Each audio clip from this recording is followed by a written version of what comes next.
Hello everyone, this is your instructor Kwame Shen, and this lecture is on DNA viruses. And so there will be a brief introduction to viruses, and then I will briefly delve into viruses that infect humans as a second part of it. So this is the first part of the lecture. The outcomes that I expect students to have by the end of this lecture is to be able to differentiate a virus from a bacterium, explain the difference between an enveloped virus and an unenveloped virus, have a good appreciation of the taxonomy of viruses, and be able to define what a viral species is, be able to describe bacteriophages and animal viruses and the differences that exist between the two, be able to compare the similarities and the differences that exist between the lytic and the lysogenic cycles of bacteriophages, and then explain how DNA viruses multiply and have a good understanding of some of the common DNA viruses that infect humans. By way of the foundations in terms of viruses, viruses are non-living agents that infect all life forms. So viruses are able to infect all types of lives: the archaea, the plants, animal cells, and bacterial cells. Viruses that infect bacteria are called phages. They are called phages. Then we have animal viruses as well. So how we cultivate viruses are different from bacteria. We'll briefly touch on that in this lecture. And we have over 1,000 known viruses. There are so many that we haven't discovered yet and been able to describe yet. We've seen a lot of advances in identifying viruses and understanding viruses with the coming into being of the electron microscopes. So these are some examples of viruses. We have a hepatitis C virus, the coronavirus, the herpes virus, the bird flu virus, smallpox, and influenza virus. So the general characteristics of viruses are important in that we're able to then distinguish them from other organisms. Viruses cannot live outside living cells, so they are described as obligatory intracellular parasites. They can be filtered out of solutions if you use a filter like a nitrocellulose that has very tiny spores. The Latin that we get a name virus from is poison, because we didn't have much of an understanding at the time. Viruses may be DNA or RNA. Now, for the DNA or RNA viruses, they may be a double strand DNA, so DS DNA, or double strand RNA, or they may be single strand DNA or single strand RNA. The nucleic acid, which is the DNA or RNA, could also be either circular or it could be linear. So these are all some characteristics that you have in there.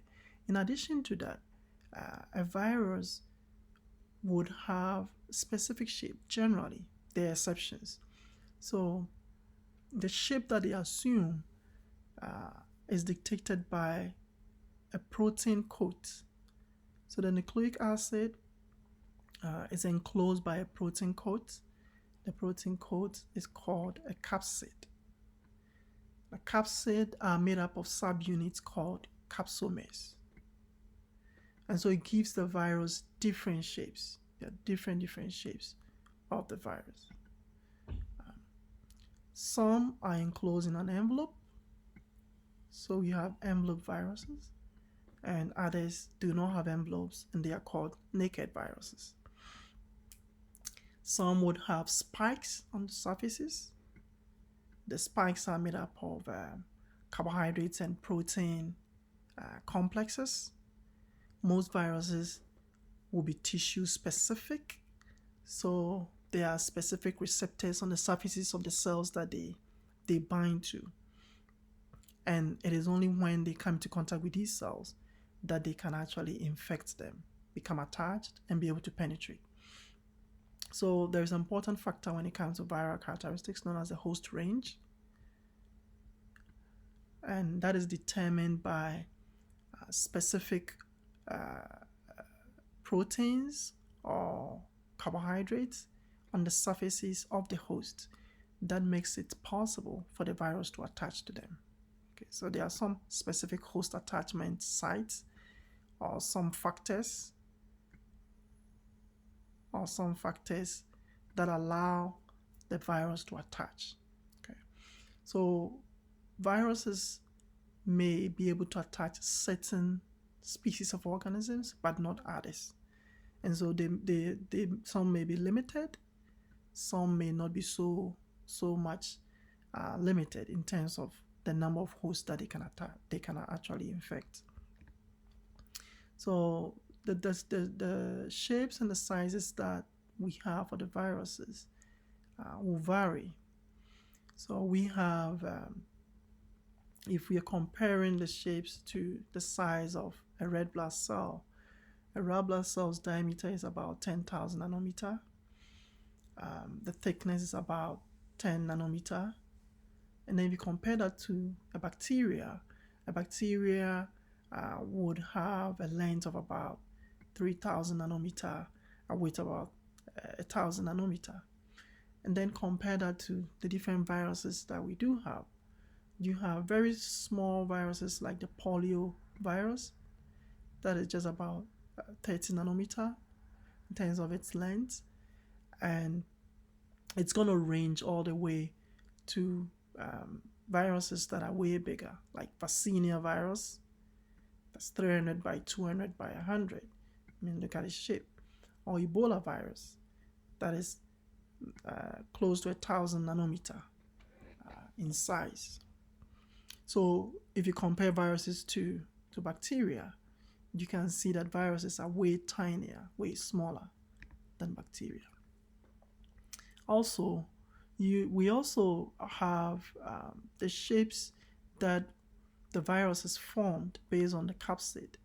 We're able to group viruses based on that. So we have helical viruses, polyhedral viruses, then we have the complex viruses.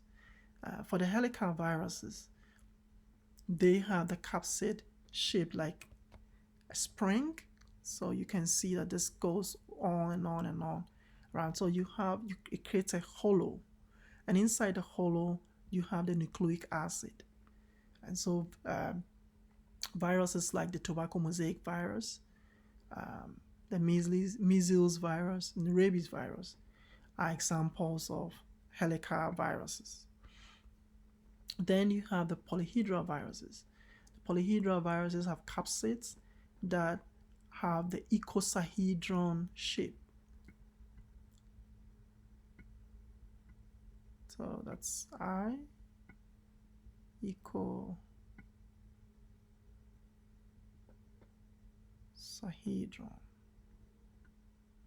So it has 20 faces and 12 corners. And examples of them would be the herpes simplex virus, the poliovirus, and the parvoviruses. Then you have complex viruses, and these are the bacteriophages, and then the smallpox. The bacteriophages are viruses that attack bacteria or infect bacteria. So they will have their, this is the capsid. They will then have the nucleic acid inside the capsid. It will have a sheet. It will have tails, And so it's a bit more complex. And then you have smallpox. That doesn't really have a specific shape, but it has a number of coverings around, number of protein layers around it. That makes it very complex. Morphologically, if you look at helical viruses will be an example of an enveloped virus. So it has the nucleic acid, it has the capsid made up of capsomeres, and then both of them are then enclosed in another covering known as the envelope. On the surface of the envelope, you have the spikes that are made up of carbohydrates and protein complexes. So under a micrograph, the influenza virus is an example of a helical virus, and you can see the spikes in the micrograph there. So back to host range and specificity. Viruses and their interaction with the host cells are very specific, and there is generally a very narrow range in terms of the cells that a virus can infect. And why is that the case? That is the case because of what we call tissuetropism. Tissuetropism reflects the ability of a particular organism, particular pathogen. So in this case, a virus, the ability of a virus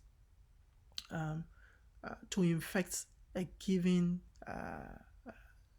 tissue or a given organ. And the reason why there is specificity is because for that to happen, there should be specific receptors on the surface of the membrane of that particular cell that the virus can attach to, so that it becomes a lock and a key, as I have in the diagram here.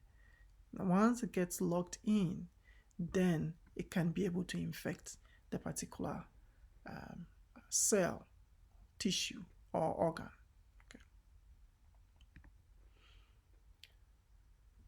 Okay. The virus, we refer to viruses when the pathogen, in this case, is inside a living cell. So if it's intracellular, it's a virus. In that case, or in that state, it has no capsid, so capsid is absent, and it is at this stage that it replicates. So it's the replication stage. If a virus particle exists extracellularly, it is referred to as a virion. So that's a virion. Extracellularly, it will possess a protein coat, or the capsid, made up of capsomeres. It will also have its nucleic acid in there, so the genome. Now the capsid and the genome together is called a nucleocapsid. It is in this state that when it randomly collides with a tissue or a cell that it can bind to and infect, it would then be able to recognize it. So it is in this state that it can recognize the host, and some of them may possess an envelope, okay, a phospholipid cover. Taxonomically, we have no evidence to show that viruses have a common viral ancestor. So if we look at evolutionary history, it is difficult to say that, or we don't have evidence yet to support the theory that they have a common ancestor. But that's an ongoing investigation. Classification, therefore, is based on nucleic acid and the strategy that it uses to replicate and the morphology of its capsid. Okay. So these factors are what we use in classifying viruses. The nucleic acid, is it DNA or RNA? If it's DNA or RNA, is it single-stranded? Is it double-stranded? So these are the information that we're looking at. Then what's the strategy? How does it replicate? And then what's the morphology? The family names, so the family name of a virus will end in viridae. So whenever you see viridae, that's a family name. And generally viruses are grouped into families. it's more clear cut at the family stage or level. Then the genus and the species names will end in virus. So a virus species would be a group of viruses that have the same genetic information, and they can all infect the same host. So they have the same genetic information, and they have the same ecological niche, or they can all infect the same host. Because ecologically, where viruses can live would be within cells. Okay, they have to live within cells in order to be able to replicate. So when you talk about their ecological niche, you're talking about their host, which host they can infect. And so the common names are used for the species. So for instance, and then in addition to that, we have the subspecies. The subspecies are designated by a number. So in terms of the family, you have Pox viridae. This is Pox viridae, Pox viridae. This is Herpes viridae. That's Adeno viridae, and that's Papal viridae. So based on the information that we just went over,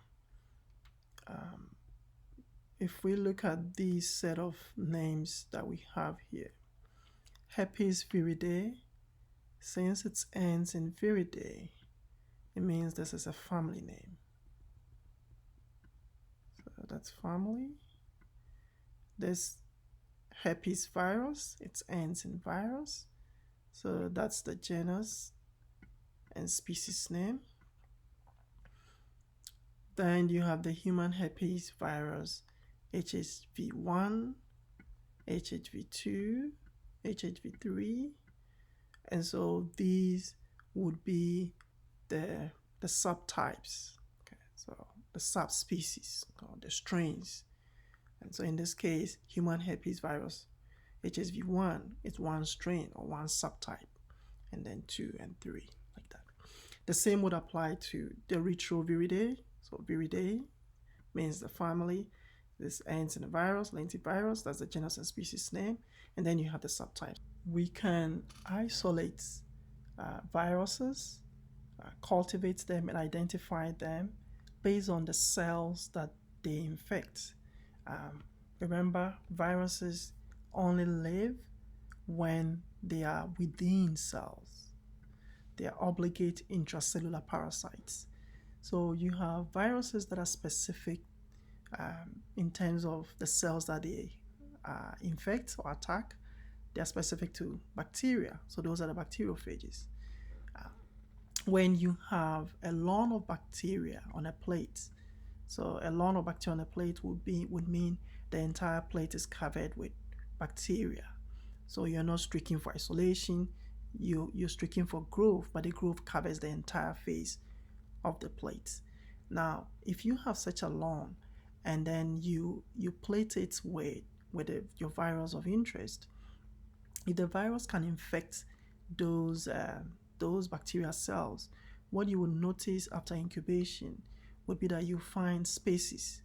These spaces are called plaques, and those are the areas where the cells that hitherto had been there had been infected by the virus, and eventually they've been killed by the virus. You could also grow viruses in the lab indefinitely using animal tissues or animal cells.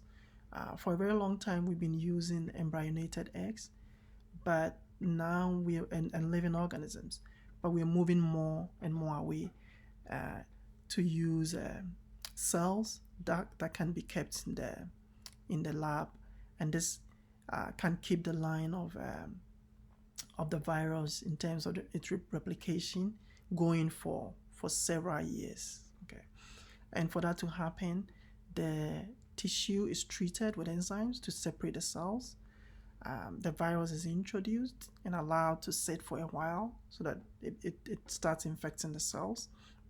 Eventually, they all poured into a plate in a suspension. And so in this suspension, you have the nutrients that are in there that should enhance the cells to continue to multiply. What you will notice after you incubate is that the normal cells will have a single layer known as a monolayer, and then the transformed cells, the cells that have been infected by the virus, would not have a monolayer. So they will grow in heaps like this. And so with that information, we can tell which cells the virus is able to attack. We also identify viruses based on the effects that they have on the cells that they attack. So if they infect a certain cell, different viruses will present different pathogenic effects. So we call that cytopathic effects, the effects that the virus is having on the cells, the pathological effects. And those can be used to identify the different viruses. And then you have serological tests using antigen antibody tests. And basically, it's like ELISA. It is ELISA. Then you would have a fluorescence that will indicate that there has been binding. And we are using some of these antigen antibody tests in testing for people who have been exposed to coronavirus, okay, for instance. Then you have the nucleic acid test as a way of identifying them using restriction fragment length polymorphism, where we use restriction enzymes.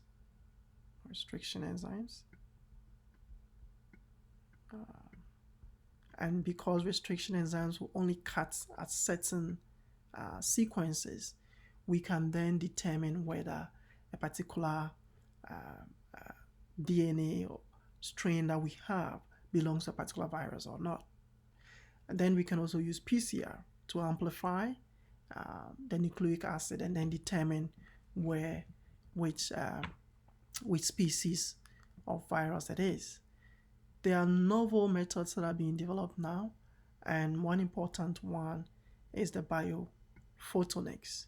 Bio means it's biological, and photo means it's in connection with light, and so it's a field of study that combines biology and a manipulation of